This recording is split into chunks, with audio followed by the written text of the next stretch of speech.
يا نبي سلام عليك يا رسول سلام عليك. أشهد أن لا إله إلا الله وأشهد أن محمدا عبده ورسوله. اللهم صل على سيدنا محمد. اللهم صل وسلم وبارك عليه. الصلاة والسلام عليك يا سيدنا يا رسول الله. Amma ba'du, para guru, para mursyid, para kiai, para pengurus jamaah yang mencintai Allah. Rasulullah saksi setiap orang yang suka ke masjid annahu mu'minun billah, orang itu mukmin kepada Allah. Semoga kita termasuk orang yang dipersaksikan baginda Nabi Muhammad SAW. Iman ini anugerah dari Allah, tapi syaratnya kolbunya harus dibuka, dan kita bersyukur Allah membukakan kolbu untuk beriman. Alhamdulillah Rabbil. Oleh karenanya iman bukan untuk berbangga, tapi iman itu untuk disyukuri. Itulah nikmat batin. Makanya jika di Quran dikatakan siratal ladzina an'amta alaihim, jalan yang engkau beri nikmat. Nikmat paling utama adalah nikmat iman. Jadi nikmat itu bukan hanya duit, bukan hanya beliau jadi asisten 7 hari. Udah 7 hari. Itu nikmat zahir. Ada nikmat rohani, ini paling mahal. Nikmat qalbiyah, nikmat yang turun kepada kalbu, itu nikmat beriman kepada Allah. Iman itu di kalbu, sekali masuk gak bakal keluar. Jadi jika ada orang murtad, jika ada orang kemudian menjadi musuh Allah setelah katanya berislam, mungkin dia baru berpakaian muslim, belum masuk iman ke dalam kalbunya.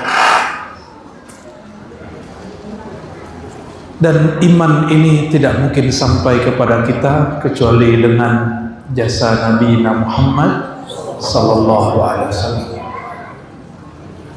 Wa idh betuliyal mu'minuna wa zulzilu zilzalan syadida. Di dalam Al-Quran dikatakan, ingatlah ketika orang beriman telah, sedang, dan akan selalu diuji, ditarbiyah, wazulzilu, dan sudah, sedang, dan akan selalu ubtuliyah,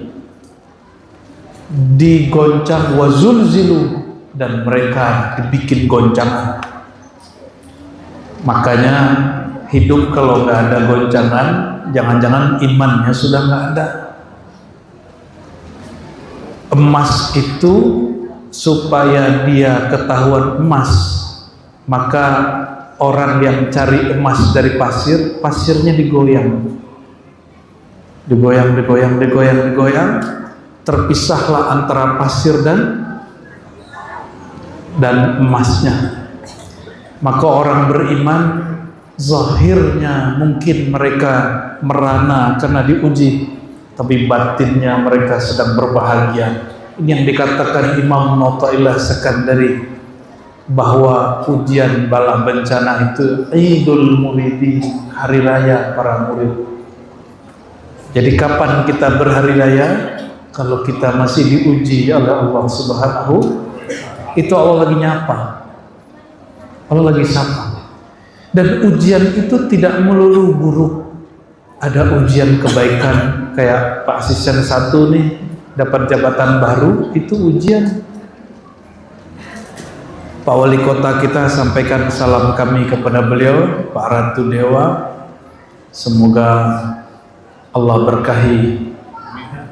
Biasanya kalau di kota di sana di luar, di Jawa ada satu kota, kalau bantu kiai dia lupa bantu wong cilik. Jangan sampai lupa pembangunan, jangan.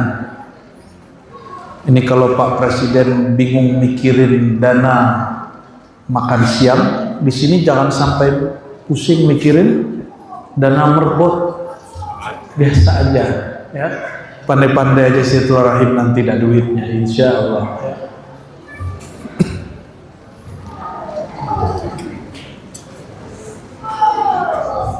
Sebagai tanda syukur kita kepada Allah, kita kirimkan salawat cinta, salawat rindu kepada Sayyidina Muhammad sallallahu alaihi wasallam. Beliau mengatakan asyaddun nas bala'an al-anbiya fal amsal fal amsal.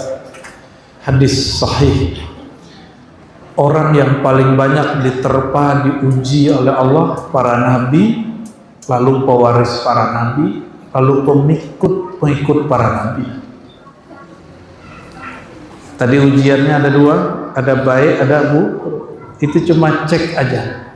Di saat diberi nikmat, dia pandangkah yang maha memberi nikmat adalah Allah?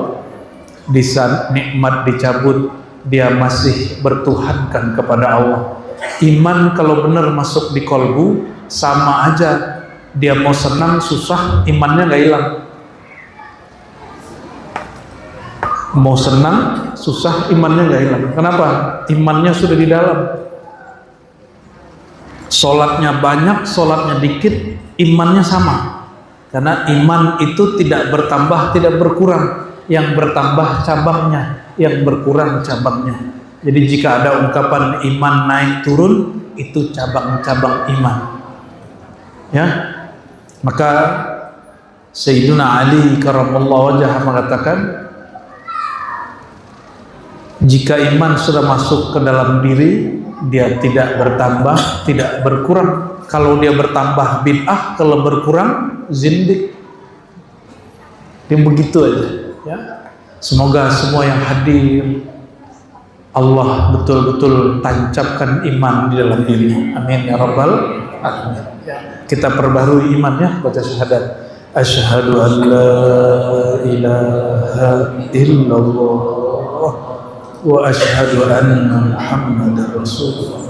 Ya Allah, kami perbaharui persaksian kami, iman kami bahwa tiada yang berhak disembah, tiada yang maha menguasai diri kami kecuali Engkau semata. Dan kami bersaksi kekasih Engkau Sayyidina Muhammad SAW adalah Rasul dan hamba Engkau Sallallahu alaihi wasallam Muhammad. Nabi mengatakan jaddidu imanakum. Iman mesti selalu diperbaharui. Maka salah satu amalan kami di Ribat Kiai, sebelum zikir kami memperbaharui syahadat dulu. Sebelum baca Fatihah, baca istighfar, perbaharui iman dulu. Berarti iman ini boleh terjadi usang.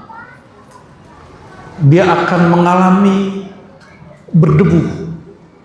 Tempatnya, imannya nggak berdebu, tempatnya berdebu, yang bernama kolbu atau jiwa. Sesuai dengan usulan tema dari pengurus, ini siapa yang bikin tema ini? Temanya serius amat ini. Apa? Penyucian diri. Aduh, berat kali nih. Menyucikan hati. Situ punya hati nggak?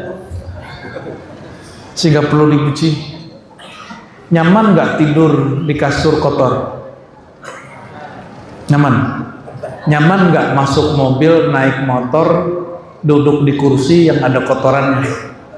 Nggak nyaman. Nyaman nggak makan, lalar berkeliaran terbang di piring kita, nyaman nggak? Itulah kondisi orang yang membiarkan hatinya tidak dibersihkan. Bersihin piring tiap hari atau sekali doang seumur hidup? Ya, habis itu makan dibersihin lagi atau biarin, kan udah kemarin. Kok nggak dibersihin piringnya, kan udah kemarin gitu ya. Itulah kebanyakan orang awam menganggap saya sudah zikir Pak, kok hati nggak tenang, karena zikirnya sudah. Saya sudah haji, sudah sholat, ya kalau sudah ya sudah. Kalau ruh dia tidak pernah kotor, ruh itu hanya terhijab, terhalang. Yang kotor itu kolbu, kotorannya disebut penyakit. Kemudian jiwa, nafs. Maka Allah berfirman, na'udzubillahi minasyaitonir rajim, Allah bersumpah dengan jiwa, wa nafsin wa ma sawwaha, surat Asy-Syams. Dan Allah bersumpah demi jiwa. Dalam ilmu akidah tidak diperkenankan bersumpah kecuali dengan Allah. Tapi Allah sendiri boleh bersumpah dengan selain dirinya, karena tiadalah selain dirinya kecuali hanya pancaran dan pantulan nama dan sifatnya. Maka demi jiwa yang ada zuhur tajalli Allah, nama Allah, sifat Allah padanya, itu kata Syekh Abdul Qadir Jilani dalam tafsirnya. Jadi ketika Allah bersumpah, wa nafsi wa ma sawwaha, demi jiwa yang mana Allah bertajalli, berzahir dengan nama dan sifatnya pada si jiwa. Jiwa yang mana? Jiwa yang pertama. Ya ayyuhalladzina amanu taqullaha, ya ayyuhalladzina amanu taqu rabbakum, ya, wahai orang beriman, takut kepada Tuhanmu yang menciptakan kamu dari mana? Min nafsin wahidah, jiwa yang pertama. Kalau ahli hadis menganggap jiwa pertama itu Nabi Adam. Tapi kalau orang belajar ilmu tauhid, ilmu ma'rifat, jiwa pertama itu Sayyidina Muhammad sallallahu alaihi wasallam. An-nafs al-wahidah, jiwa pertama itu Sayyidina Muhammad sallallahu alaihi wasallam. Kita dikirimin video sama orang, nggak ada tuh Nur Muhammad, nggak ada. Ya sudah, kalau nggak ada, bukan, kalau nggak ada menurut dia, bukan berarti nggak ada yang sebenarnya. Karena dia memahami nur itu cahaya ini, bukan. Ini nur fisik, bukan nur itu. Bapak Ibu ada suka ngaji, suka mendengarkan pengajian, suka, berarti ada nur di hatinya, bukan nur ini. Nur itu sesuatu yang menerangkan jalan kepada Allah, berarti dia bukan nur sifatnya fisik. Jadi kalau kita bahas nur Sayyidina Muhammad sallallahu alaihi wasallam, bukan nur fisik. Nur ala nur, nur yang bukan nur ini nur fisik.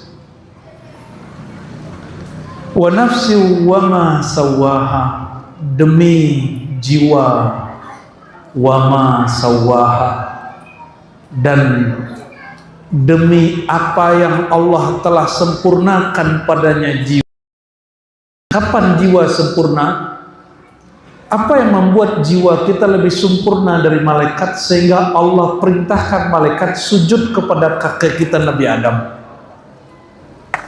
Perhatiin Bapak Ibu, lebih mulia Nabi Adam apa Nabi Muhammad SAW? Mana yang lebih mulia?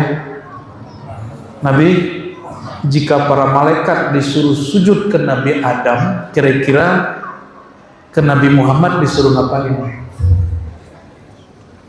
Bukan hanya malaikat, seluruh alam semesta akan disuruh sujud kepada nur beliau. Dan sepakat ahli tafsir, bahkan murid dari Imam Salafi bernama Ibnu Taimiyah, murid dia namanya Ibnu Katsir, dalam tafsir Al-Quran Al-Azim dia mengatakan itu malaikat sujud kepada Adam karena melihat ada nur Nabi Muhammad SAW padanya.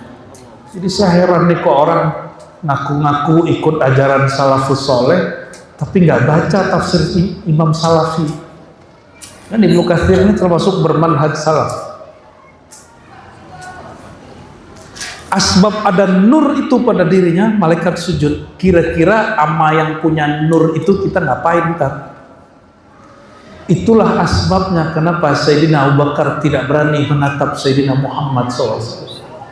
Nggak, apalagi jalan-jalan di muka depannya nggak berani.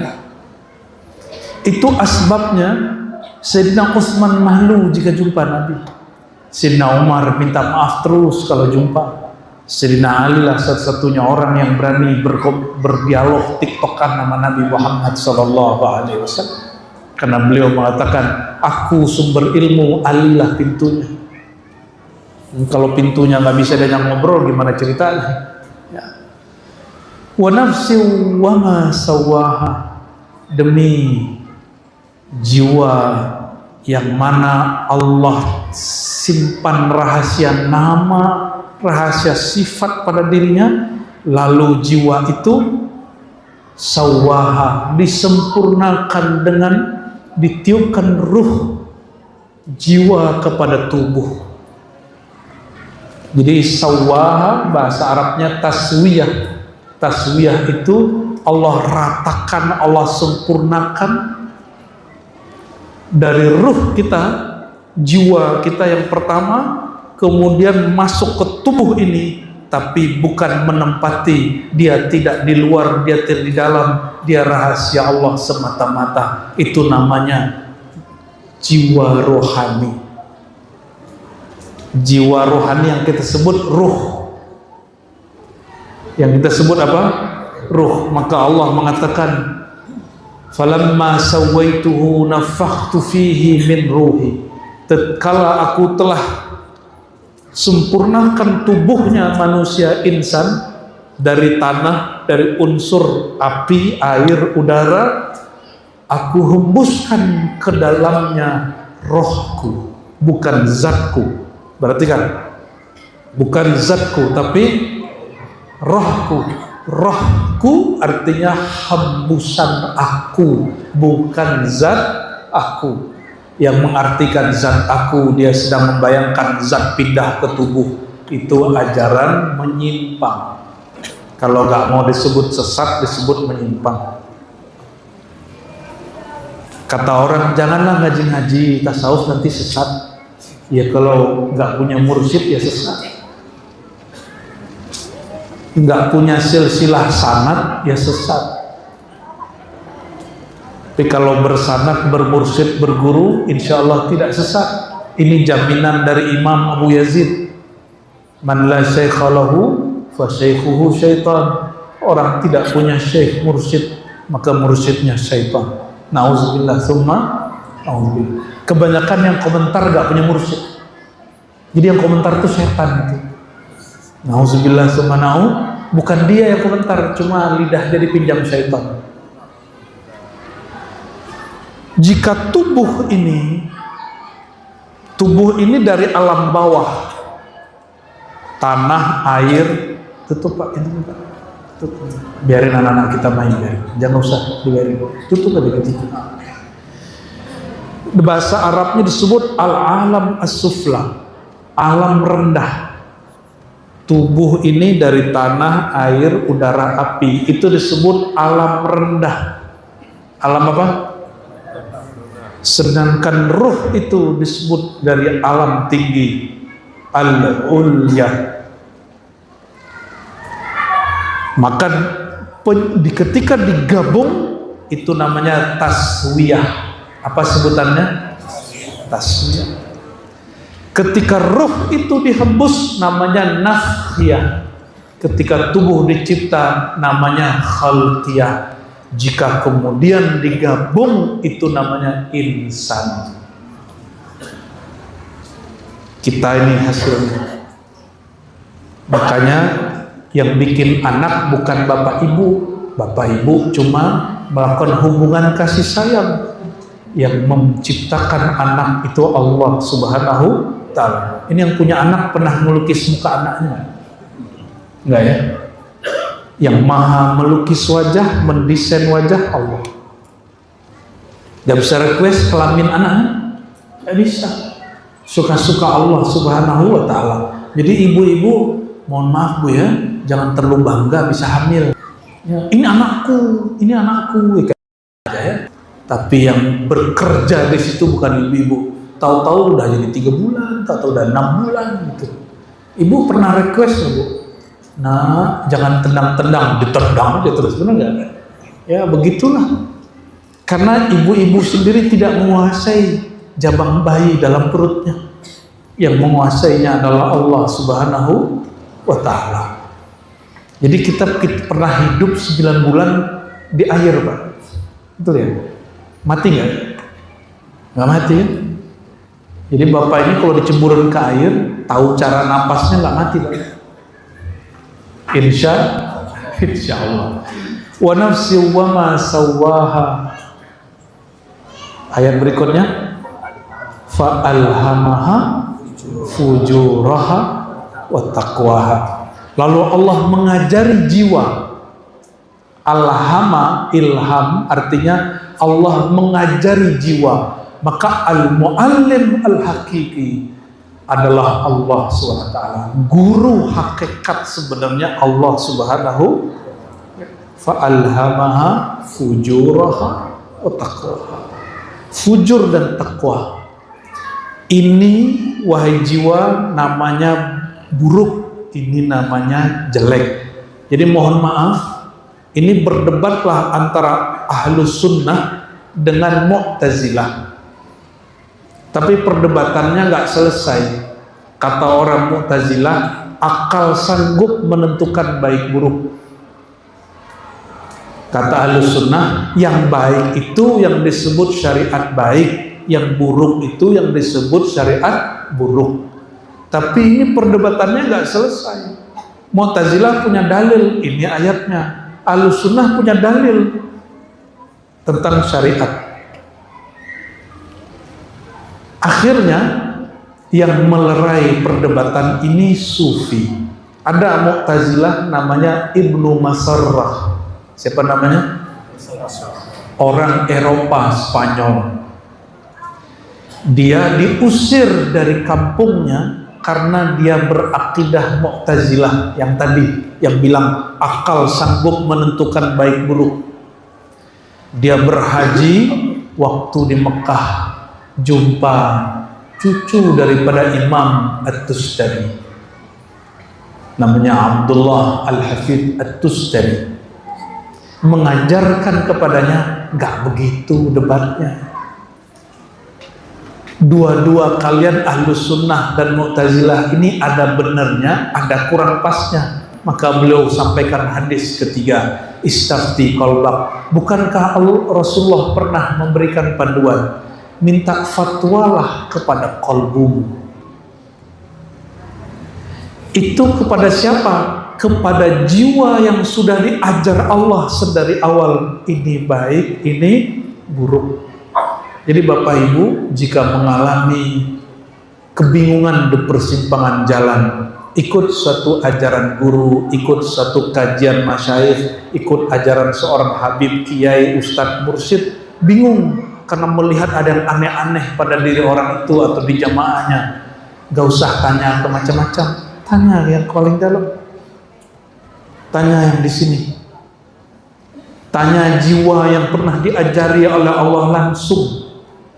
Oleh karenanya Imam Najmuddin Kubra, salah satu imam fi sunnah, kata Imam Zahabi, mengatakan apa? Sebenarnya setiap kita boleh mengakses ilmu laduni, ilmu Allah langsung. Bagaimana caranya? Kembalilah ke dalam diri. Dirinya nanti akan ingat, sadar dia pernah diajari oleh Allah Subhanahu wa Ta'ala. Maka ilmu laduni itu sebenarnya, kata beliau, ilmu azali. Allah itu sifatnya azali, sekali mengajar selama-lamanya mengajar, sekali memberitahu selama-lamanya memberitahu. Maksudnya apa? Allah tidak pernah berubah-ubah, yang berubah kita. Setiap detik, di setiap saat Allah sedang mengajari ruh. Cuma ruh kita tidak sadar. Maka bertanya ke diri paling dalam. Kalau tidak tahu caranya, Nabi mengatakan, sholatlah 2 rakaat, bagus-baguskan wudhu, sholat 2 rakaat, berdoa. Namanya sholat istikharah. Istikharah dulu pas mau nikah dong ya. Ya, mau nikah istikharah. Itu bid'ah. Istikharah itu di setiap urusan. Setiap kepikiran istikharah. Kata Nabi, idza hamma ahadukum, kalau kamu mulai berpikir berat tentang sesuatu, maka falyusbighil wudu, baguskan wudu, falyusalli rak'atain, salat 2 rakaat, doa, minta pertanyaan kepada Allah. Ya Allah, jika ini baik menurut Engkau, bukan menurut kita, maka dekatkan dia, dekatkan aku kepadanya. Jika dia buruk menurut Engkau, jauhkan dia, jauhkan aku. Itu bukan hanya urusan jodoh, urusan pekerjaan. Mohon maaf nih Pak Asisten, sebelum menerima jabatan istikharah. Istikharah. Allahumma shalli ala sayyidina Muhammad.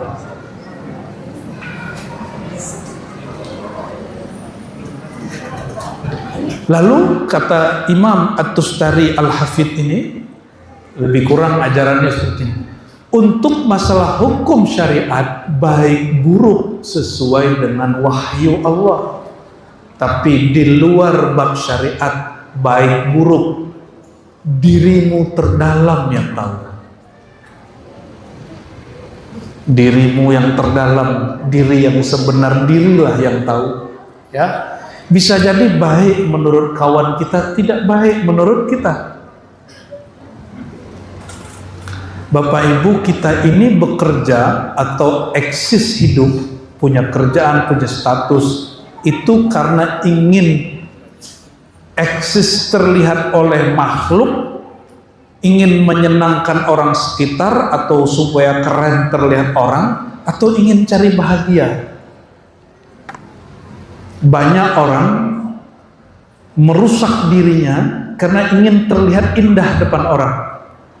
Maka saya sampaikan kepada yang melakukan operasi ini, operasi itu, kembalilah ke dirimu yang sebenarnya. Yang tahu enak gak enak itu kan badan kita. Terlihat cantik oleh orang, tapi badan kita sakit-sakitan, kecanduan obat penghilang rasa sakit. Untuk apa? Oleh karenanya, hidup karena ingin mencari perhatian makhluk, itu hidup paling sengsara. Jadi kalau ditanya, man asqan nas, siapakah orang yang paling sengsara? Jawabannya orang yang cari perhatian makhluk. Oleh karenanya juga Bapak Ibu, jangan bentar-bentar pasang status. Ya, WA ada, Facebook ada, Instagram ada, apalagi TikTok ada. Jadi sehari per jam harus ganti status 4 kali. WA sudah, Instagram lagi, TikTok lagi, Masya Allah. Sibuk ingin terlihat keren oleh orang, haus kepada like. Ini ya, pilih ini apa ini? Cuma ingin di like orang, disuka orang. Nauzubillah, semua termasuk, mohon maaf Pak pengurusnya, berkhidmat saja. Mau jamaah senang nggak senang, emang semua orang senang nggak bakal. Kan nggak digaji juga, santai aja ya. Kalau ada orang protes, udah kamu aja yang buat. Kita sama-sama khidmat, fastabiqul khairat. Fa'alhamaha fujuraha wa taqwaha. Banyak orang salah faham, dikira Allah lah pengilham baik buruk. Bukan begitu terjemahannya. Allah mengajarkan jiwa, hai jiwa, ini namanya baik, ini namanya buruk. Bukan baik buruk dari Allah, bukan begitu. Fa'alhamaha, maka dia mengilhamkan, mengajarkan jiwa mana yang fujur, mana yang takwa. Jangan diterjemahkan maka dialah yang menjadikan jiwa baik dan buruk. Itu tidak benar. Itu terjemahan sesat. Ya. Lalu ayat berikut, fa'alhamaha fujuraha wa taqwaha aflahaman, sungguh beruntung, sukses, bahagia man zakkaha, yang mentazkiyah, membersihkan jiwa dari sifat-sifat buruk bawaan tubuh dari alam bawah. Ya, sifat buruk tanah, sifat buruk air, sifat buruk api, sifat buruk udara itu ada pada hewan ternak, ada pada hewan buas. Jika dia hewan ternak, dia mendahulukan syahwat. Jika dia hewan buas, dia mendahulukan emosi. Jadi kalau hidupnya marah terus, itu emosi. Orang emosi, apapun kata kita salah. Ini jadi mas-mas ini, abang-abang ini, kalau istri di rumah lagi emosi, gak usah dijawab-jawabin. Tunggu aja agar ada dikit baru dijawab. Karena apapun bapak jawab, salah aja. Salah aja pak. Ya, iya. Orang kalau benci, iri, dengki. Nah ini perkataan yang kami baca tadi ke Buya Aldo, ke kawan-kawan. Kata Imam Syafi'i, kullu adawatin yurja islahuha. Semua permusuhan boleh diharapkan dia kembali baik, islah. Illa adawah min hasadin wa haddin, kecuali orang bermusuhan mengkritik karena iri dengki. Kalau orang suami istri musuh-musuhan karena basic cinta, betul ibu? Ibu-ibu ini ngambek sama suami karena cinta atau karena nggak cinta? Suami ini jalan lirik-lirik yang lain terus ikut gitu ya. Bener? Itu karena cinta, bukan karena iri dengki. Saya berkali-kali sampaikan, ini pesan Imam Ghazali dalam kitab Ihya. Hati-hati, yang paling bahaya iri dengkinya ulama. Nomor 2 umarok, nomor 3 pedagang, nomor terakhir petani. Nelayan itu maksudnya kemana? Petani ya? Petani. Ya berarti yang paling bahaya irinya siapa? Ulama. Ngeri kalau ulama. Mursyid kalau iri bawa-bawa Rasulullah. Rasulullah datang kepadaku. Bawa-bawa Rasulullah dia.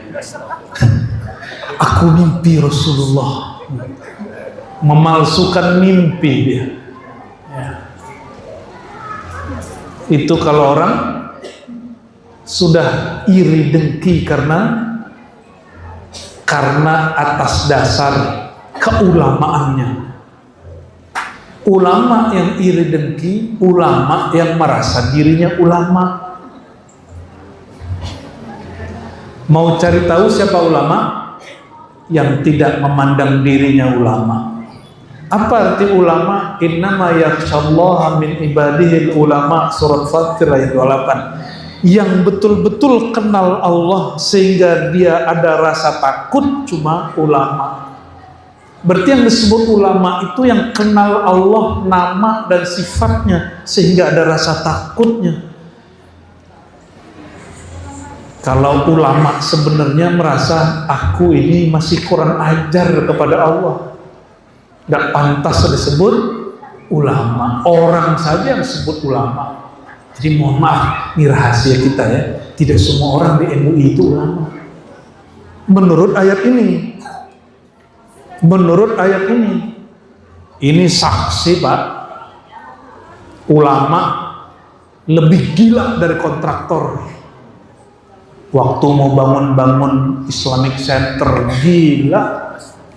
Nauzubillah min zalik. Bisa main juga dia. Fujuroha. Dia mainkan fujurnya, kekejiannya keluar. Kopiahnya gak tanggung-tanggung, pakainya begini, tasbih ya. Tahu-tahu itu biar kelihatan ulama sama makhluk. Dia lupa yang mengulamakan ulama itu Allah. Yang ngangkat orang jadi ulama itu Allah.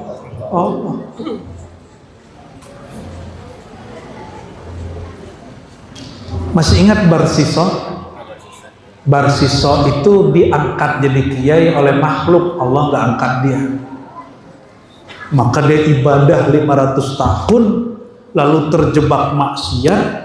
Kata syaitan waktu dia sedang disalib, apa kata syaitan? Hei Barsiso, kamu nggak malu ahli ibadah 500 tahun punya keramat nggak tanggung-tanggung, digantung. Besok kalau ketahuan sama jamaahmu gimana? Kalau ketahuan orang sekampung gimana? Malulah Barsiso.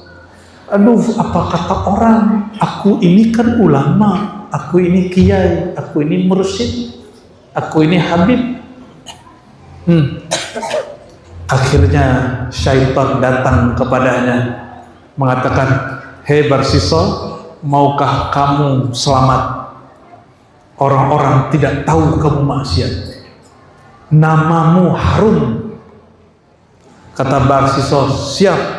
Itu syaitan nyamar jadi orang pakai sorban. Jangan dicopot sorbannya kiai. Ini syaitan nyamar jadi ulama. Ulama bisa nyamar jadi setan loh. Masa kalah keramat sama setan ya kan? Kalau syaitan bisa menyerupai ulama, ulama juga bisa menyerupai syaitan. Kapan? Ke murid-muridnya. Jadi guru mursyid kalau sedang uji murid, dia ngambil rupa syaitan sehingga muridnya tertipu, muridnya kemudian memusuhi gurunya sendiri. Hati-hati. Iya. Nauzubillah, subhanallah. Kata Barsiso, siap wahai Tuan Syekh. Kata Tuan Syekh, syaratnya satu, engkau tundukkan kepalamu, sujud kepadaku. Kata Barsiso, oke. Maka dilepaslah dia dari rantainya, dari salibnya, sujud dia kepada yang berserban ternyata syaitan. Di saat sujud, malaikat maut datang, mati dalam keadaan musyrik, pendosa, pengkhianat, penjilat, penista. Nauzubillah, subhanallah. Inilah yang didiskusikan oleh guru kami, mursyid-mursyid kami beberapa waktu lalu selepas kita mengadakan latihan suluk di Sumatera Barat ya. Jadi salah satu guru kami ngajak diskusi. Apa kata beliau? Biasanya yang akhir hayatnya hilang kesadaran itu dulu itu orang yang nggak belajar zikir. Tapi kok ini ada kawan saya mursyid, ahli zikir, ahli tarekat, sebelum dia meninggal beberapa tahun kehilangan akal. Kata beliau, Ananda, apa sebabnya? Saya yang nanya, guru kita ini. Orang sudah berumur 70-an, guru besar tarekat masih mau nanya. Ini pun kita sudah malu untuk menjawab. Saya diam sebentar, tapi karena beliau nanya berkali-kali, saya jawab juga. Setelah bertanya juga ke dalam diri, apa jawaban kita yang diilhamkan oleh Allah?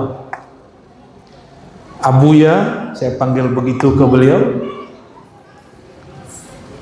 Orang semakin tua, kalau kita tua, ruh itu ingin meninggalkan jasad tubuh yang berasal dari alam bawah. Maka di saat dia mau berpisah, jika di saat dia masih sehat, belum sampai kepada kesadaran rohaninya masih terhijab, makanya kehilangan kesadaran, hilang akal kayak orang bodoh bego sebelum mati. Loh, dia kan ahli zikir, begitu kata beliau. Kami jawab apa? Dia baru berzikir dengan lisan dan jiwa kolbunya, belum berzikir sampai ke dalam sir insaninya. Jadi ada sir insani, rahasia Allah di dalam diri. Kita mesti sampai belajar zikir, ini wajib Bapak Ibu, sampai sebelum mati wajib belajar zikir ini, walaupun nggak tahu namanya. Zikir apa? Sir insan, rahasia insan. Apa kata ulama kita?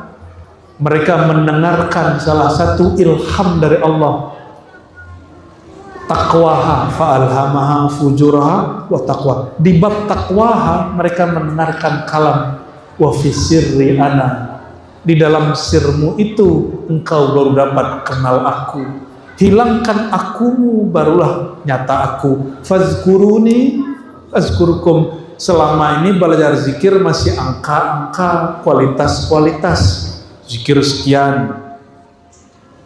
Apalagi mohon maaf Bapak Ibu masih belajar zikir supaya rezeki lancar. Ini pada nonton ini nggak, review mobil nggak? Sholawatin aja gitu ya. Remeh amat sih sholawat untuk beli mobil bekas lagi. Sholawat itu lebih mulia dari alam semesta. Kalau cuma untuk mobil kecil, ya. Jadi jangan sampai mempermalukan Nabi Muhammad SAW lalu menggunakan sholawat kita untuk hal-hal yang kecil. Malu, ya. Lihat rumah, pengen rumah, sholawatin aja. Itu namanya ingin dunia pakai amal akhirat. Benar gak? Sholawat amal akhirat, zikir amal, puasa amal akhirat. Untuk apa? Dunia. Kecuali ngomongnya gini, ya Allah, semoga kalau aku punya rumah bisa menafkahi, menutupi aibku, keluargaku, dan nyaman beribadah. Oh, modus. Lumayan. Lihat nih, ada kendaraan, ngomong ya Allah, semoga punya kendaraan yang layak, pantas. Kalau pengajian nggak kena hujan. Modus, lumayan. Baru baca sholawat. Jangan karena nafsiyah diri kita yang bersyahwat ini ingin kenyamanan. Nih, perhatiin lagi. Apa ciri-ciri aku yang nafsiyah dengan aku yang rohani? Bedanya apa? Aku yang nafsiyah ini, yang manusia dari alam bawah rendah itu, dia sukanya yang senang-senang. Bangun malam jam 3 senang gak? Berat? Ngeluarin duit berbagi senang atau berat? Berat. Pergi haji umroh jalan-jalannya senang, pas sudah ibadahnya berat? Berat. Kita doakan yang sedang berhaji, terutama ketua takmirnya, Allah jadikan hajinya mabrur, amin ya rabbal alamin. Yang belum berangkat semoga diberangkatkan minimal umroh, amin. Tapi kata Nabi, nanti di akhir zaman orang umroh itu jalan-jalan. Semoga yang hadir ini umrohnya bukan jalan-jalan, tapi karena ingin memakmurkan rumah-rumah Allah, amin ya rabbal alamin. Sebelum umroh di sana, makmurkan dulu yang di sini. Ya, sebelum tawaf di sana, keliling dulu di dalam diri. Ya, sebelum ziarah yang di sana, berziarah dulu, kunjungi dulu diri yang sejati. Insya Allah koneknya kuat nanti, amin ya rabbal. Oke, fa'alhamaha fujuraha wa taqwaha. Lalu ayat berikut, beruntunglah orang-orang yang zakaha, mensucikan, membersihkan jiwa. Tapi dalam hadis Nabi berdoa, ya Allah, bersihkanlah jiwa kami. Zakiha, ya, bersihkanlah jiwa kami. Jadi yang membersihkan siapa? Allah juga. Kalau jiwa ini gak bersih, bersih itu bukan jadi malaikat. Bersih itu tahu caranya, kalau dia kotor tahu caranya pulang. Namanya taubat.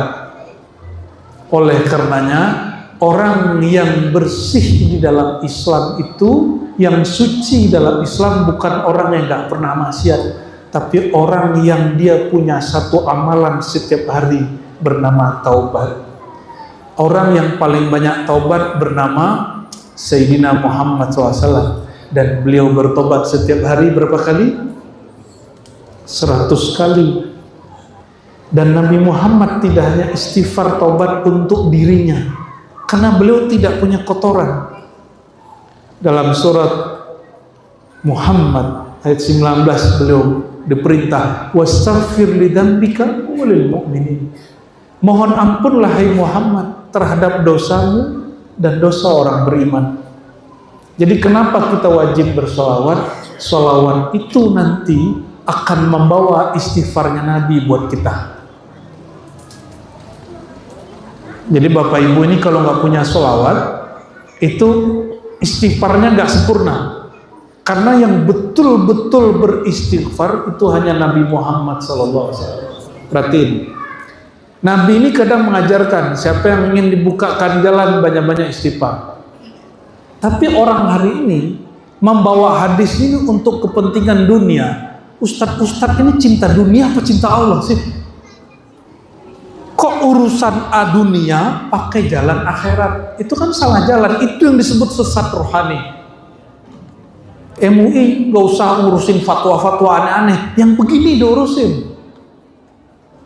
Orang pakai amal akhirat untuk keperluan dunia, itu harusnya diurus. Bikin fatwa mulu, fatwanya menjelekkan saudara kita sendiri.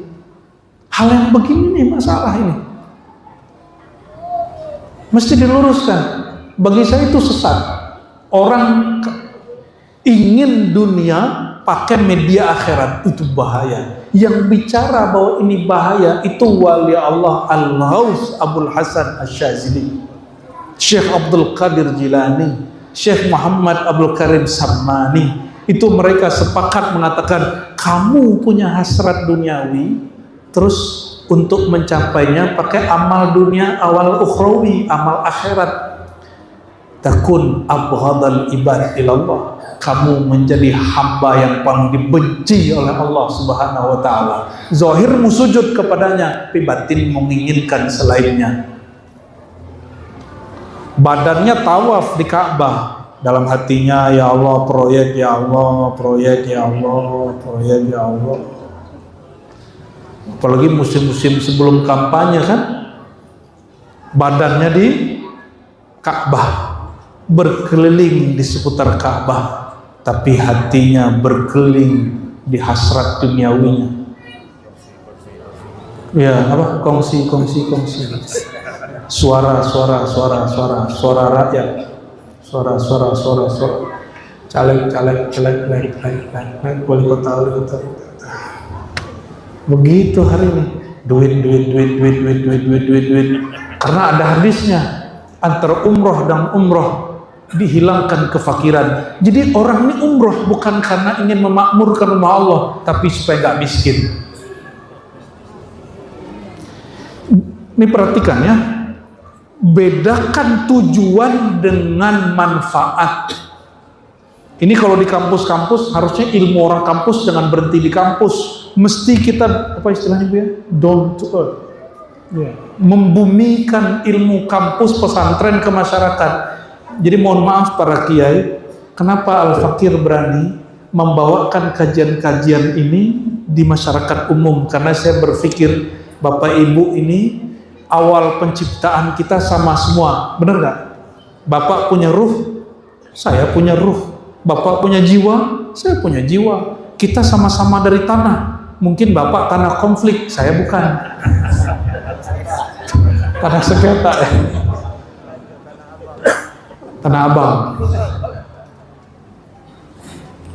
Karena semua orang sama, yang berbeda cuma inteleknya. Jika bahasa yang di kampus, yang di pesantren dialihkan sedikit ke bahasa awam, itu akan dapat dipahami dengan baik. Maka mau seberat apapun kajian kami, insya Allah Bapak Ibu faham.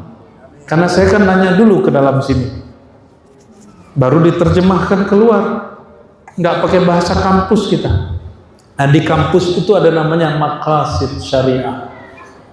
Syariat ini tujuannya apa? Di dalam ilmu fikih setiap kali ibadah kita mulai dengan usolli nawaitu. Itu adalah penetapan maqasid, maksud.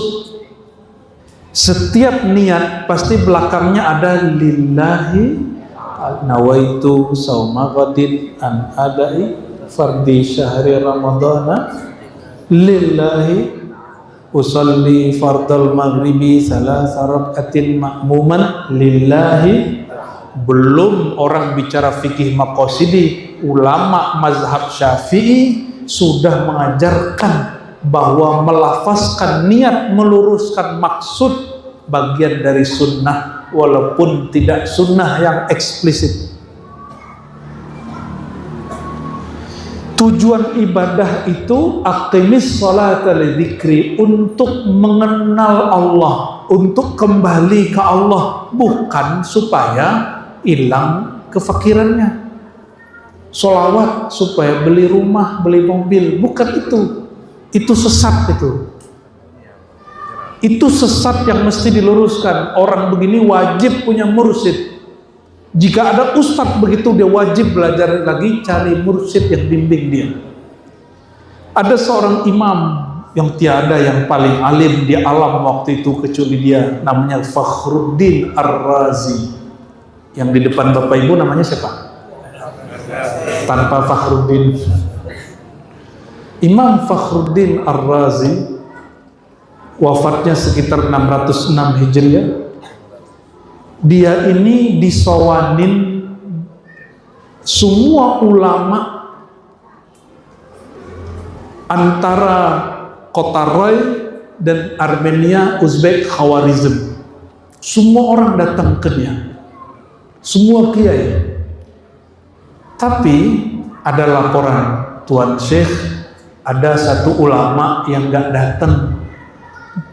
Ditanya, siapa namanya, ngapain dia? Namanya Imam Najumuddin Kubra, orang Khawarizm. Itu tetangganya Imam Bukhari, cuma beda masa ya. Lalu ditanya, kok dia nggak datang? Ini kan hari pertemuan ulama-ulama, kenapa dia nggak datang? Jadi ketua majelis ulamanya zaman itu siapa? Fakhruddin Ar-Razi. Kata orang-orang, dia mursyid tarekat, ilmunya mantap. Kata Imam Fakhruddin, oke, biar saya aja yang sowan, jangan dia yang datang.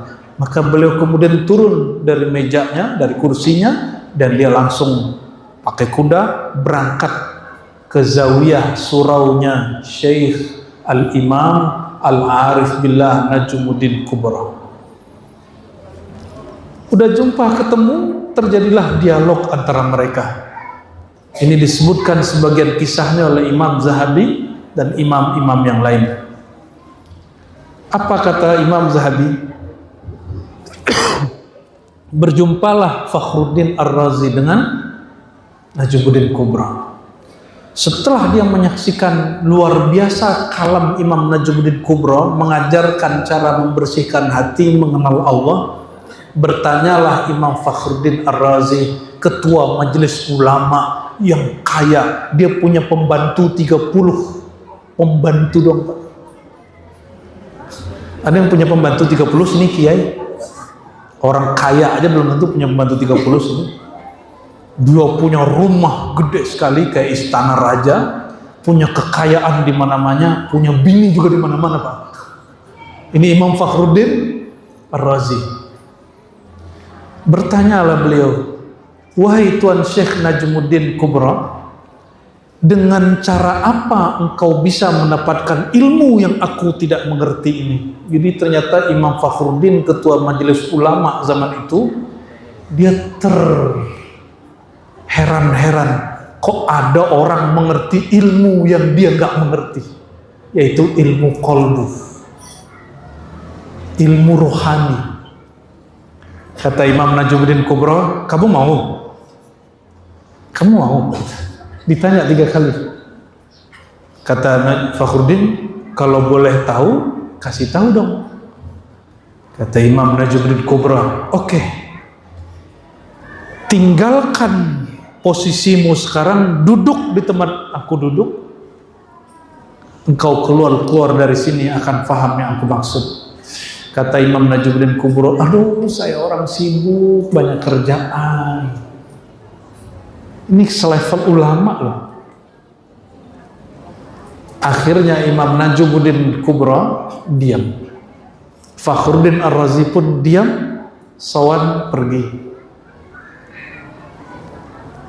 Sekarang orang nggak kenal Imam Najmuddin Kubro kecuali sebagai imam sufi, padahal dia ahli hadis. Fakhruddin Ar-Razi hanya sebagai ulama akliyah, ahli tafsir akidah akliyah, nggak disebut imam yang arif billah, kenal Allah. Asbab dia tidak mau tinggalkan posisi dia supaya mengenal Allah Subhanahu wa taala lebih. Tapi dia kenal beberapa ilmu imam ini, ya. Bapak Ibu yang bukan Allah, udah 9:30 ya. Allah menyebutkan orang sukses itu bukan orang berpunya secara materi saja, tapi orang yang berhasil mengelola dirinya. Dia bersihkan jiwanya, ya. Lalu di surat Al-A'la setelah membersihkan diri, kalau tadi kan Asy-Syams, wa dzakara asma rabbih, lalu dia bermakrifat kepada Allah. Kata Imam Junaid, nih perhatiin, Imam Junaid berkalam, lau alimal umara ma fi asrarina laharabuna. Seandainya para penguasa tahu rahasia kolbu kami, mereka akan merenggutnya dari kami, akan menjajah kami, akan mencoba untuk mengambilnya dari kami. Maka Imam Fakhruddin tadi ingin mencoba mendapatkan ilmu itu, cuma pas dibuka jalannya dia nggak sanggup. Oleh karenanya Bapak Ibu, setiap musim kampanye politik yang dicari ulama bukan? Ya, kalau hujan nggak turun-turun yang dicari ulama. Udah berobat kemana-mana yang dicari ulama. Nggak minta sembuh, tapi minta supaya hati sembuh. Kenapa? Karena ulama kenal Allah Subhanahu wa ta'ala. Berdasarkan itu Imam Ghazali membagi ulama itu terbagi dua. Ada ulama zahir, ulama bergelar LC, LMA, doktor. Ini mohon maaf ya, LC itu S1 Pak. Sebenarnya belum layak disebut ulama. Ulama itu mestinya minimal secara akademisi magister atau doktor lah. Mohon maaf yang masih LC, SAG ya. LC, SAG itu setara. Harusnya ulama dulu. Itu kalau level pendidikan paling tinggi itu ya doktor lah. Cuma kan kalau kita ngomong begitu pada tersinggung ya. Katanya tuntutlah ilmu sampai liang lahat. Ini kok berhenti di S1? Orang S1 gurunya baru dikit, kalau S2 gurunya banyak, S3 gurunya lebih banyak lagi. Jangan sampai orang-orang Ahlus Sunnah ini kalah sama orang Syiah nanti. Orang-orang Syiah itu mereka bagi awam, menengah, ayatullah. Ayatullah itu mujtahid, orangnya boleh, dia punya otoritas tertinggi dalam agama. Sampai hari ini mereka masih bergerak. Yang boleh berfatwa cuma yang dapat gelar ayatullah. Sekarang di kita baru S1 udah fatwa. S2 belum rampung udah berfatwa, S3 belum beres udah berfatwa. Di Iran orang Syiah, ini kita bisa kalah Ahlus Sunnah nanti nih. Katanya Ahlus Sunnah lebih benar dari Syiah, tapi manhaj kita sudah nggak benar. Meskipun nih kita nih benar, kalau manhaj kita, sistem berpikir kita nggak benar, kita akan kalah. Kita akan kalah Bapak Ibu. Bagi mereka, orang udah doktor, kalau nggak mengikuti sistem pengajian sampai bergelar ayatullah, nggak boleh fatwa. Di kita bebas. Makanya Indonesia ini negara yang bebas-bebas semua. Mau jadi kiai bebas, mau jadi koruptor bebas. Ya, betul nggak? Kiai jadi politisi boleh, politisi jadi kiai boleh. Kita menyaksikan itu, politisi jadi ustadz, ustadz jadi politisi. Kita tidak mengatakan agama ini tidak mengajarkan politik. Politik harus dibimbing agama. Bukan berarti agama ini tidak boleh jauh dari politik. Jangan dibalik. Politik tidak boleh jauh dipisahkan dari agama. Allahumma sholli ala sayyidina Muhammad.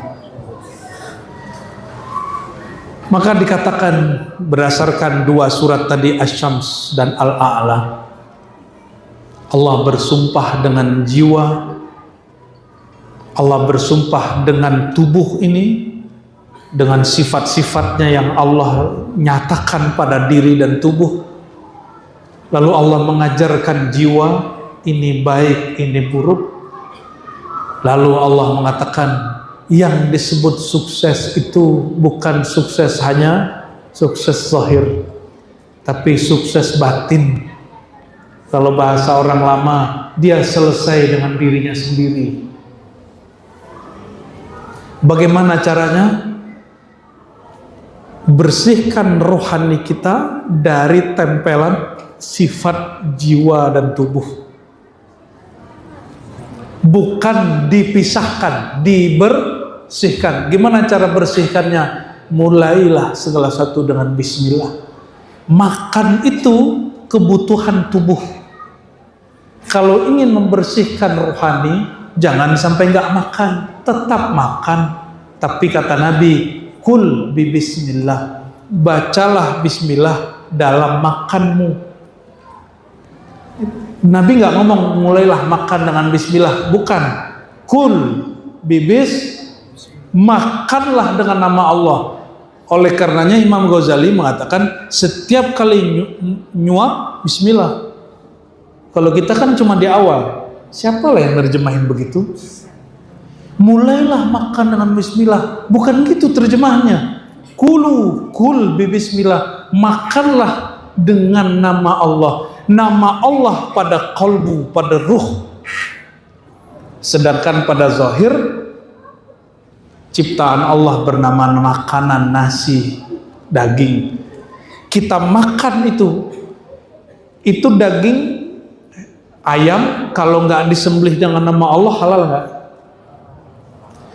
Kita ini sudah menyembelih di luar tubuh, disembelih sudah nih hewan. Tapi ketika mau masuk ke sini, nama Allah yang disebut waktu menyembelih mesti dibaca lagi. Karena tadi dipisahkan dia, sekarang dimasukin lagi ke dalam diri kita. Mesti diulang lagi. Jika memisahkan ruhnya hewan dengan bismillah, dia mau dimasukin badannya ke tubuh kita yang bernyawa, yang beruh, harus dimulai lagi dengan bismillah. Kalau enggak, karakter hewannya akan bertumbuh kembang biak dalam diri kita. Bismillah nggak tadi? Bismillah.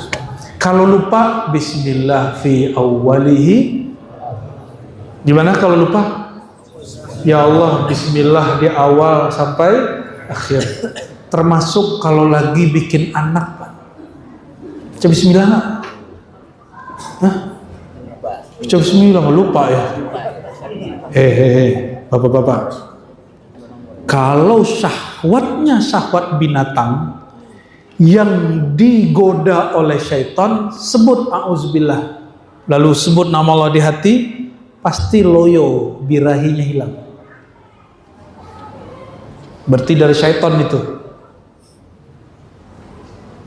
Tapi jika disebut nama Allah, dia tambah menggebu-gebu, baru direstui oleh ruhani. Bikinlah anak banyak-banyak. Kalau enggak nanti anaknya tergantung tadinya lagi nafsu apa yang datang nih. Nafsu kambing. Anaknya karakter kambing tertuh. Anaknya ya, Ini hati-hati. Kita nih nyalahin handphone, nyalahin orang, anak kita jahat, anak kita jadi buruk. Ini kita, produk kita Bapak Ibu. Lagi bikin gak ingat Allah. Maka harus diistighfarkan lah kita itu dengan akikoh dulu. Jadi akikoh itu cara membebaskan anak dari hutang-hutang kayak tadi. Ya. Jadi kalau bagi ahli hakikat, akikoh itu hampir wajib. Hampir wajib, bukan wajib. Makanya kalau nggak bisa di masa kecil dikodok kapanpun umurnya. Gimana ciri-cirinya kalau lagi digoda syaitan? Sebut nama Allah, syahwatnya melemah. Berarti syahwatnya syahwat syaitannya, syahwat syaitan. Itu syaitan ikut menggoda lewat mata. Jadi yang menggoda pasangannya habis nonton bokep, nonton film biru, itu dia kesetanan itu. Itu dia mesti istighfar dulu, wudhu lagi baru boleh sentuh bininya. Ya, jangan nyentuh pasangan habis nonton yang haram-haram. Bersihin dulu. Maka Nabi mengatakan jika kamu keluar rumah ada sesuatu yang sensual dalam pikiranmu, pulang segera. Ya, tapi pulang jangan langsung. Ya, cuci muka dulu. Kenapa? Tadi kita kesetanan. Bayangkan Nabi mengajarkan dalam hubungan yang sangat vulgar itu tidak boleh lupa nama Allah. Lagi makan itu aktivitas hewan, gak boleh lupa nama Allah. Lagi mau jalan naik kendaraan biar gak sombong, jangan lupa nama Allah. Bismillah naik kendaraan apa? Bismillahi tawakkaltu. Kalau makan Bismillah. Kalau mau naik kapal Bismillahi majariha. Berarti Bismillahnya ada pasangan-pasangannya. Mau nyembelih Bismillahi Allahu Akbar. Hah? Kalau nyembelih apa? Nyembelih istri. Astagfirullahalazim. Waduh kiai. Ya, Bismillahi jannibna. Betul. Jadi itu Bismillah supaya kita di jalan makan, minum, termasuk menggauli pasangan, jiwanya nggak kotor. Itu yang disebut qad aflaha man. Sungguh beruntung orang yang senantiasa membersihkan jiwanya. Cara membersihkan jiwa ini langsung. Pertama syahadat. Yang kedua taubat. Yang ketiga ta'awuz. Yang keempat wa zakarasma rabbihi fasalla. Dia menyebut nama Allah. Jadi yang disebut-sebut nama, yang diingat zat yang punya nama. Karena yang jumpa Allah itu adalah ruh yang pertama, yaitu Sayyidina Ahmad. Yang dapat mengingat Allah hanya Sayyidina Ahmad. Kita ini nggak bisa ingat Allah Pak. Coba tanya nih, beliau ini kan orang tarekat nih. Ingat nggak Allah kayak gimana bentuknya? Ini pertanyaan jebakan. Siril Asrar. Emang Allah punya bentuk? Yang enggak. Laisa kamislihi syai'. Bukan kosong juga. Kalau kosong ajaran Buddhis itu. Jadi yang pernah jumpa Allah siapa? Jumpa Ahad hanya Ahmad. Yang jumpa Allah hanya Muhammad sallallahu alaihi wasallam. Karena kita tidak mungkin langsung jumpa, kita harus menumpang di kapalnya. Kita harus menumpang di syariatnya. Jadi kalau ada orang bilang langsung aja ke Allah, kan yang ngomong begitu dua kelompok. Satu orang ngaku-ngaku bertasawuf ahli hakikat, satu kawan kita salafi. Sama ini dosisnya hampir sama nih. Gak usah tawasul, langsung aja ke Allah. Ini teman kita salafi. Bener ente kalau udah sampai di sono. Jadi ajaran salafi itu ajaran hakikat. Ya, jadi kita ini kalau mau baik-baikan sama Wahabi salafi bilang, bro, ya akhi, ajaran ente ini ajaran hakikat. Di kita tuh level tinggi. Cuma kalau mau ke sono tangganya lumayan. Kan dia bilang nggak boleh tawasul kan? Langsung aja ke Allah, boleh, nggak apa-apa. Kalau sudah tahu jalannya. Orang ke kiai aja sulit jumpa, ketemu presiden aja banyak protokolnya, apalagi yang mempunyai alam semesta ini. Ya. Masuk ke diri aja banyak pintu-pintunya, gimana masuk ke Allah? Nggak ada orang bisa sanggup masuk ke Allah. Karena Allah tidak dapat dimasuki, dia lebih dekat dari diri kita sendiri. Ya.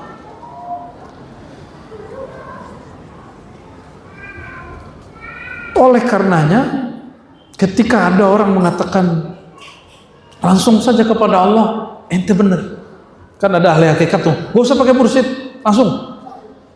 Makanya ajaran hakikat yang hari ini menyimpang dari syariat Nabi Muhammad SAW, rata-rata mereka tidak mengkaji hakikat al-Muhammadiyah, tidak mengkaji Nur Muhammad, langsung ke sir insan. Wa fi sirri ana, gaya bener itu ya, kayak bisa langsung aja. Iya, siapa ente gitu. Jadi kita wajib menumpang pada kapal kolbu Sayyidina Muhammad sallallahu alaihi wasallam. Wajib menumpang. Yang ditatap Allah itu cuma kolbu beliau. Supaya kita ini ikut ditatap Allah, carilah perhatian Sayyidina Muhammad SAW dengan dua cara. Maka penulis kitab Martabat 7 ya, At-Tufa Ar-Mursalah Al-Iman Al-Burhanpuri beliau mengatakan, kalau ingin engkau sampai di maqam itu dua saja. Ini oleh-oleh pada malam ini. Pertama, ittiba'u sunanil Mustafa Muhammad sallallahu alaihi wasallam kamilan. Mengikuti sunnah Nabi semuanya, mulai dari bangun tidur sampai tidur kembali, mulai dari yang zahir sampai yang batin. Jangan zahirnya aja, batin juga. Ya. Celana udah nggak jingkrang, tapi hatinya masih sombong. Kan jingkrang nggak jingkrang bukan itu intinya. Intinya adalah jiwamu, pikiranmu menganggap dirimu lebih baik dari orang. Ini teman-teman kita yang sudah jingkrang jangan diejek, Pak. Itu udah bagus, level 1. Tinggal dia motong kesombongan dirinya sebagaimana dia sudah potong celananya. Kita apresiasi teman-teman jingkrang itu ya. Tapi pikiran otaknya jangan jingkrang, sombongnya yang dijingkrangkan. Ya. Maka berguru jangan hanya satu jalur, banyak jalur.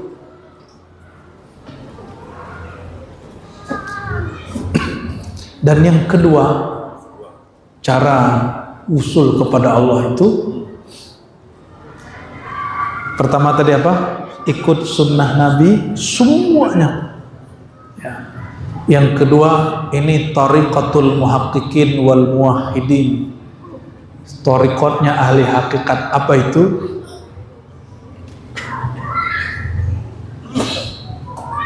Tariqatul mahabbah, cinta. In kuntum tuhibbunallah fattabi'uni. Ini ruhnya mengikut. Kalau ikut sunnah akan terasa berat. Ini obat penghilang berat ikut ajaran Nabi Muhammad. Ruhul ittiba kalau saya sebut. Yang pertama ittiba, ngikut sunnah. Kalau yang kedua ruh ittiba, yaitu mahabbah. Dan mahabbah yang berarti cinta, maharnya cuma satu. Engkau berkorban untuk mengenalnya. Engkau hancurkan keakuanmu untuk mengenal keakuannya. Menghancurkan diri itu yang disebut dengan menfanakan diri. Fanakan diri, kenalilah dia. Gimana caranya? Mulai belajar tentang rahasia nama Allah, rahasia sifat Allah, ya. Di kajian-kajian nama Al-Asmaul Husna, sifat 20 mesti dihidupkan kembali. Nama-nama Rasulullah itu mesti dihidupkan kembali. Hanya itu cara usul. Barulah nanti nama kita, wajah kita disertakan di dalam daftar penumpang kapal bernama syariat Nabi Muhammad sallallahu alaihi wasallam. Semoga Allah meridhoi kita yang hadir malam ini. Mohon maaf jika terlalu menggurui, mohon maaf nggak dapat salaman semua ya. Semoga malam ini Allah hantarkan kalbu kita kehadiratnya. Amin ya rabbal alamin. Rahim Nabi sallallahu alaihi wasallam wa ila sadatina al-awliya wal anbiya wal mujahidin wasyuhada. Al-Fatihah.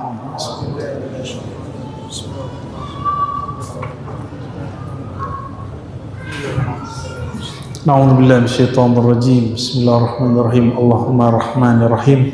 Shalli ala sayyidina Muhammad arhami khalqika. Ya Allah, sampaikan salam rindu kami, cinta kami kepada Sayyidina Muhammad. Ya Sayyidana ya Rasulullah, ya Abal Arwah. Wahai baginda Rasulullah, wahai ayahanda rohani kami, terimalah kami menjadi pengikut engkau. Terimalah kami menjadi anak-anak rohani engkau. Allahumma ya Allah baligh salamana wa tahiyyatana ilaihi. Ya Allah, sampaikan salam kami kepada beliau dan jadikan ini mahar cinta kami mengikuti beliau.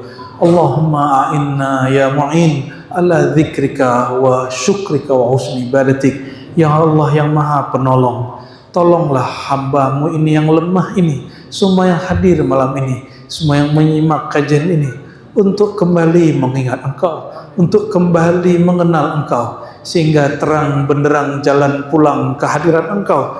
Wa syukrika, bantulah kami mensyukuri nikmat engkau. Ya Allah, kami malu minta kaya, tapi kami minta rohnya kaya, yaitu bersyukur kepada engkau. Ya Allah, bantulah kami husnul khatimah.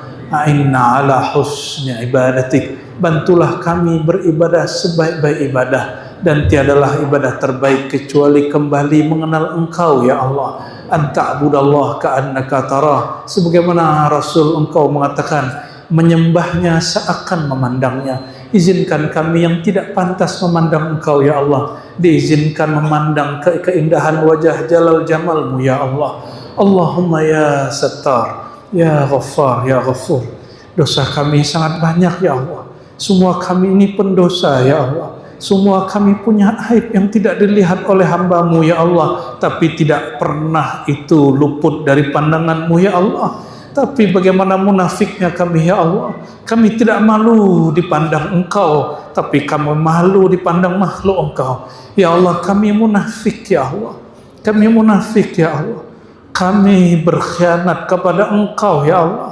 Ya Allah, tahhir qulubana min hadzal nifaq, min hadzal khiyanah, min hadzal amrad. Ya Allah, bersihkan hati kami dari kemunifikan ini. Bersihkan jiwa kami dari penyakit-penyakit jiwa ini. Bersihkan rohani kami dari hijab-hijab penghalang kami. Izinkan kami ya Allah mengikuti jalan baginda Nabi Muhammad SAW. Jika kami menjauh ya Allah, jika kami tercecer, jika kami durhaka ya Allah, jangan siksa kami dengan hilangnya perhatian engkau ya Allah, tapi tariklah kami dengan rahman rahimmu ya Allah, sehingga kami dipaksa kembali kepada engkau ya Allah. Allahumma juzubna ilaika birahmatik wa bilutfik ya latif ultuf bina wal muslimin, ultuf bina wa bil umara, ultuf bina wa bil ulama, ultuf bina wa bil muridin birahmatika ya arhamar rahimin. Rabbana atina fid dunya hasanah wa fil akhirati hasanah wa qina adzaban nar. Wa sallallahu alaihi wasallam walhamdulillahi rabbil alamin. Inna Allaha malaikatahu yusalluna 'alan nabiy ya ayyuhalladzina amanu sallu 'alaihi wa sallimu taslima. Labbaik Allahumma shalli 'ala sayyidina Muhammad. Salawat Jibril. Sallallahu 'ala Muhammad sallallahu 'alaihi wasallam. Sallallahu 'ala Muhammad sallallahu alaihi wasallam. Hadirkan Nabi di hadapan. Ya Nabi, salam alaika. Ya Rasul, salam alaika. Ya Habib, salam alaika. Salawat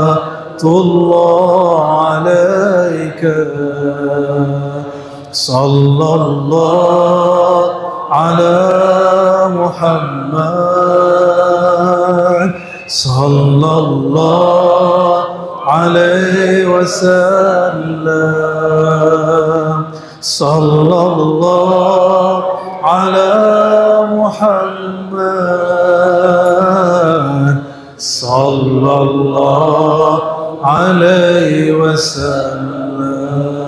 Al-Fatihah.